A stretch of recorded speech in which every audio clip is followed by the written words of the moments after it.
이제 모든 준비가 갖춰진 김옥균은 날만 잡습니다. 이 옹건개파와 민씨가 한꺼번에 모여 있어 한꺼번에 공격할 수 있는 날. 얘네 흩어져 있으면 도망갈 수도 있고 공격하기 힘들잖아. 그치? 언제가 좋을까 하는데 마침 이 타이밍에 옹건개화파의 아이디어로 우리 앞에서 배웠던 박문국, 기기창, 전한국에 이어서 새로운 기관이 또 하나 생겨요. 이 기관이 우정총국. 요즘으로 치면 우체국하고 거의 같은 기관이라고 보시면 되겠는데요. 자, 여러분, 우체국 뭐 하는 기관이죠? 상당수의 친구들이 그냥 단순한 택배 회사로 많이 알고 있던데, 이 원래 택배하기 전에 우체국의 기본 업무는 편지고요. 그 편지보다 더 이전에 했던 게 전신이라고, 그 왜 띠띠띠 하고 모스보 보내는 거 있잖아요. 그런 것들이 이제 우체국의 역할이거든요. 그래서 여러분 그 군함도 영화 보시면 우리 송중기 씨가 전신 보내겠다고 우체국 침투하거든요. 그 장면 보시면.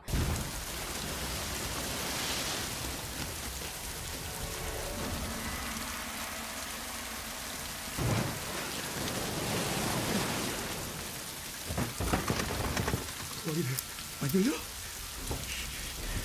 이 까먹기 귀신.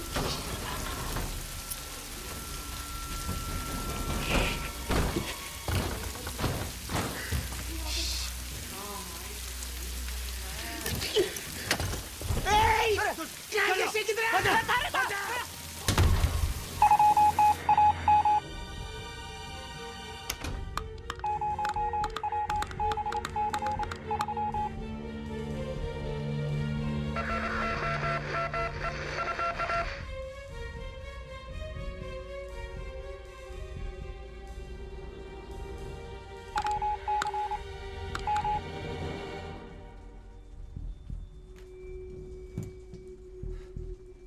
그게 이거랑 관련이 있어요. 그래서 우정총국이란 기관은 어떻게 보면 우리나라에 여러 가지 통신시설을 도입하는 거다라고 보시면 되겠어요. 그러니까 이전까지는 조선이 연락을 주고받으려면 일반적으로 이제 말 타고 막 몇 주씩 와 달려가지고 그렇게 연락을 주고받거나 긴급할 때는 여러분 다 아는 그 봉화, 연기 뿜뿜뿜 불 피워가지고 올리는 그런 거밖에 연락 수단이 없었는데 이 몇 초 만에 막 함경도에서 제주도까지 연락을 주고받을 수 있게 된 거야. 엄청난 통신의 혁명인 거고요. 이거를 이제 고종이 기념을 하고자 축하 연회를 열게 되는 거죠. 그래서 우정총국의 열리는 기념파리 해가지고 우정총국 개국 축하연회가 열리는 거고요. 당연히 이 파티에는 이 우정총국을 세우자고 주장했던, 그리고 여기에 협력을 했던 옹건개화파 민씨 세력이 모두 집결을 하게 됩니다. 그래서 이 우정총국 건물 안에 주요 멤버가 다 들어있는 거야. 왕과 왕비와 함께. 이거는 완전 개꿀인 거지. 이 건물 포위만 하면 되는 거 아니야, 군사로. 그래서 김옥균은 이날을 정변의 날로 잡아서요. 이 우정총국 파티가 한참 진행 중일 때 여기 이제 군대로 포위를 한 다음에 인근에 작은 불을 지릅니다. 그래서 연기가 뻐끔뻐끔 올라올 때 이제 고종한테 다가가는 거죠. 임금님, 저기 연기 보이세요? 지금 불이 나려고 해요. 임금님, 지금 제가 들은 첩보에 의하면 반역 세력이 나타나서 임금님과 왕비님을 해치려고 한다고 합니다. 제가 몰래 피신시킬 테니까 나중에 혼란의 도가니가 되기 전에 먼저 가십시다. 이러면서 이렇게 해서 이제 왕과 왕비를 그 근처에 있는 작은 궁궐 안에 이제 넣어가지고 납치 감금을 해서 빼돌리고요. 이제 그 뒤에 불이 막 커지니까 그제서야 이제 불이 났다는 걸 알게 된 사람들이 이제 놀라서 막 문 밖으로 뛰쳐나가잖아요. 이 문 밖으로 나오는 옹건개화파나 민씨 주요 인물들을 이제 제거를 하는 거죠. 그런 식으로 이제 이 갑신정변을 시작을 하게 되는데요. Pleased to meet you, sir. 만나서 영광이라고. 나도 반가워요. I'm glad to meet you too. Thank you for the invitation. It's our pleasure. 자, 드시죠. 어서 오십시오. 모이사시부리 데스. 이 사람은 해상 총국의 책임자입니다. 조선 상인의 수장이죠. He is in charge of 해상국 and he controls all merchants in Joseon. 저도 반갑습니다. Nice to meet you. Nice to meet you too, sir. 반갑다고 합니다.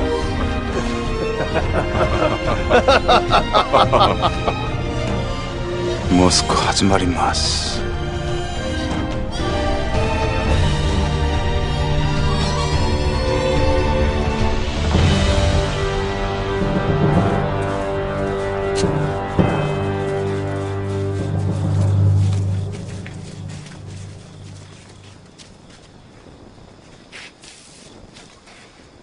자, 시작합시다. 조선의 백성들에게 새 세상을 열어줍시다. 예!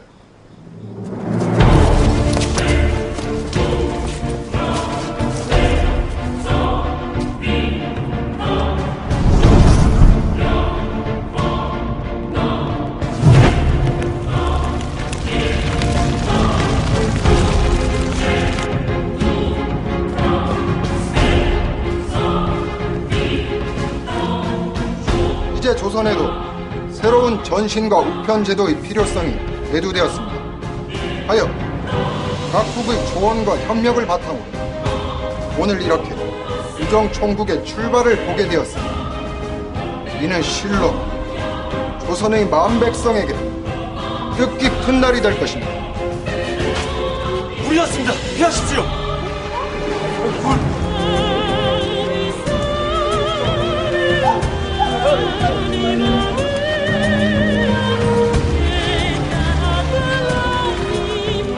가시죠, 대가.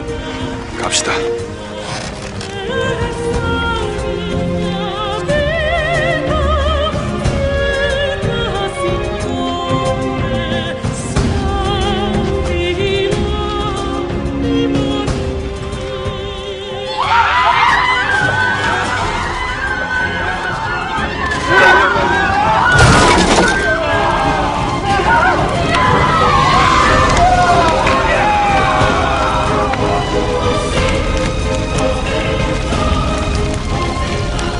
자, 갑시다.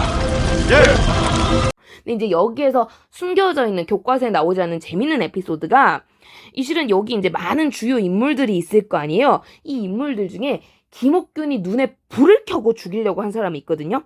무조건 내가 이 자식은 반드시 없애버리고 말겠어. 김옥균이 이를 부득부득 깔아요. 자기가 직접 칼도 들고 있어요.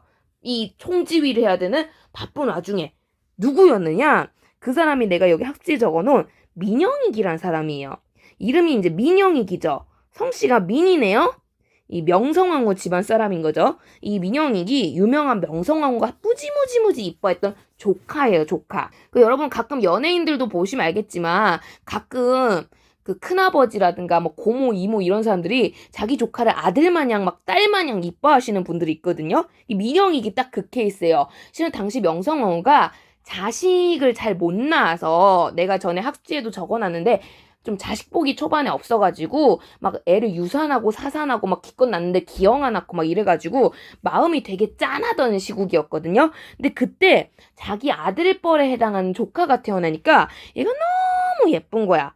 고종도 그렇게 이제 와이프가 예뻐하니까 자기 눈에도 이쁜 거죠. 눈에 넣어도 안 아픈 조카예요. 이 조카를 위해서 이 명성황후와 고종 내외가 당시 할 수 있는 가장 최신식, 최선의 교육을 막 시키고 제일 좋은 선물만 잔뜩 앵겨요. 그러면서 이 민영익은 자연스럽게 어린 시절부터 통상 계곡론, 개화사상 같은 걸 공부하면서 개화파들과 굉장히 가까운 관계로 지냈고요. 그 과정에서 이제 유학도 가고 시찰단으로도 가는데 이왕 가는 거 고종과 명성황후 입장에서는 제일 신기한데 제일 비싼데 보내주고 싶거든. 그러다 보니까 보빙사 미국 유럽 일대를 순방을 하면서 새로운 세계를 굉장히 빨리 민씨 세력 중에서도 접했던 인물입니다. 그래서 우리 교과서 피시면요. 여기 17쪽에 설명 있죠. 민영익이라고. 민영익이 전권대사라고. 아예 보빙사 대표로 다녀온 거예요. 이 아저씨가. 그러니까 그럴 정도로 되게 명성황후와 고종의 기대를 많이 받았던 사람인데 그러면서 이제 되게 멀리까지 갔다 온 사람이에요. 새로운 세상에 대해서 많은 정보를 받던 사람이고 이 과정에서 여기 보면 서광범, 홍영식 같은 사람들하고 친밀하게 지내는데 요 멤버가 다 급진개화파거든요. 그래서 민씨 세력임에도 불구하고 기본적으로 급진개화파랑 관계가 꽤 좋았던 사람이고요. 동시에 이런 활동 과정에서 어린 시절부터 김옥균과 함께 공부 생활을 하면서 아주 절친, 여러분 으로 치면 BF, 베프로 지냈던 사람입니다. 그러다 보니까 실은 원래 김옥균이 정변을 일으키기 전에 자기 세력이 이제 이렇게 약화되고 위축되기 전에 이 민영익에게 거는 기대감이 되게 컸어요. 영익이가 우리 급진개화파 세력과 굉장히 친밀한 관계고 근데 이 와중에 왕과 왕비의 사랑을 굉장히 많이 받으니까 영익이가 우리를 좀만 도와주면 우리 급진개화파가 온건개화파 못지않은 주요 정치 세력으로 떠오를 수 있지 않을까. 어느 정도의 권력은 확보할 수 있지 않을까라고 기대를 하면서 영익이한테 여러 가지로 의존을 많이 했거든. 근데 문제는 이 민영익이 상당히 야심이 많았던 사람이었던 것 같아요. 그럴만도 했던 게 자기가 맘만 먹으면 왕하고 왕비가 이렇게 예뻐해주는데 당연하게 권력욕이 좀 생기지 않겠어요? 그러다 보니까 민영익이 당시 이제 시국을 잘 관찰해보니까 지금 정치 세력이 온건계합파, 급진계합파 두 세력이 있는데 내가 권력을 잡으려면 누구랑 친해져야겠어? 그치. 온건계합파랑 친해져야 내가 권력 잡기가 유리하단 말이야. 그러면서 이 민영익이 김옥균을 배신하고 김홍집한테 갖다 붙어요. 그러면서 온건계합파로 넘어갔던, 어떻게 보면 이 온건계합파가 친밀했던 민씨 세력 중에 한 인물이 이 민영익이라고 할 수 있고요. 근데 원래는 급진계합파와 가까운 사이였던 만큼 김옥균에게 굉장히 큰 배신감을 가져다 준 인물인 거죠.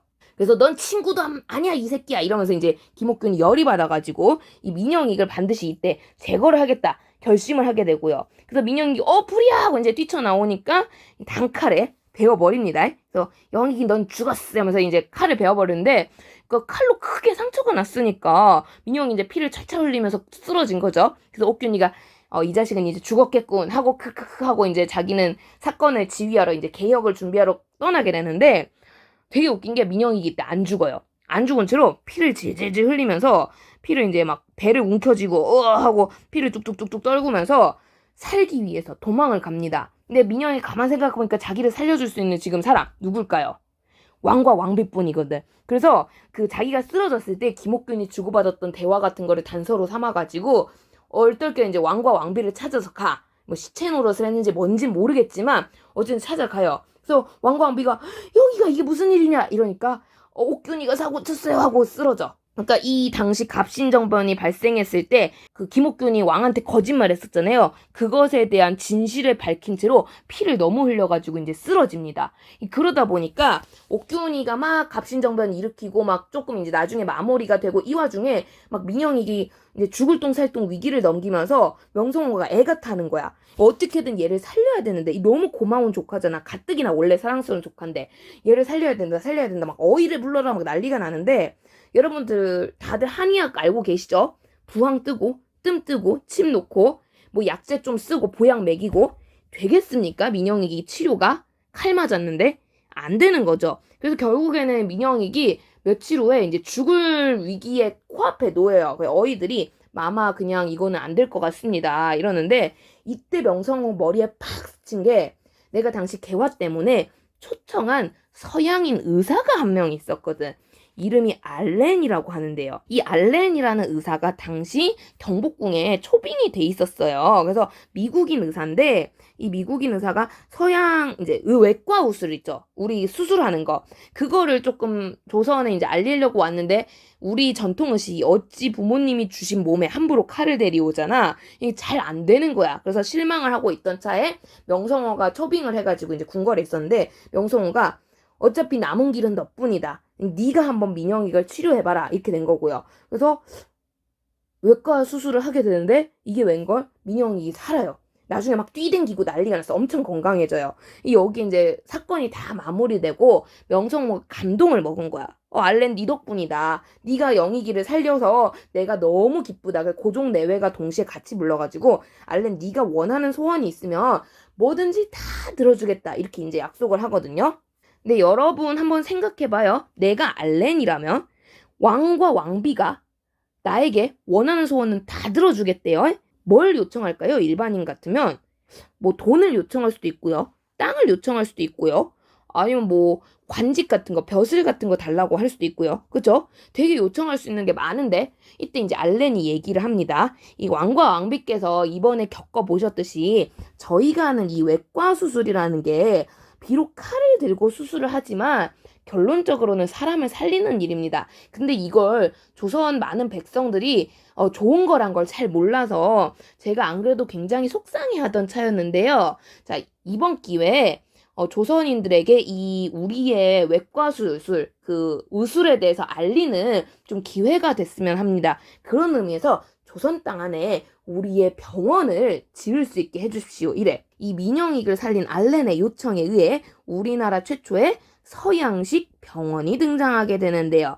자, 이 서양식 병원 이름이 무엇일까? 교과서 31쪽에 있습니다. 바로 광해원이라는 병원이 되겠는데요. 31쪽에 아주 자세하게 소개가 돼 있어요. 그래서 이 광해원, 널리 은혜를 베푸는 의원이라고 해서 이 서양식 의술로서 조선 백성들을 치료하던 병원이고요. 이게 굉장히 역사적으로 가치가 높은 병원이라고 할 수 있는 거죠. 최초니까. 이후에도 이름이 몇 차례 바뀌다가 나중에 가면 이제 한 대학교 병원으로 흡수가 되는데요. 이 대학교 병원이 우리나라 사람들 다 알아. 이 연대 세브란스 병원이거든요. 그래서 이 세브란스 병원이 어떻게 보면 역사적으로 되게 길이가 좀 긴 모습을 있는 거고요. 참고로 세브란스 병원은 지금도 외과, 특히 내가 알기로는 신경외과술이 거의 넘버원이거든요. 그게 아마 광해원에서부터 내려오는 게 아닐까요? 라고 이제 얘기를 할 수가 있을 것 같아요. 선생님이 여기에 많고 많은 인물 중에 민영익을 쓴 이유예요. 요게 나중에 광해원 설립하고 연결이 된다. 실제로 예전에 한국사 검정능력 시험에서 요 에피소드로 광해원에 대해서 질문한 적도 있거든요. 알아두시면 좋을 것 같고요.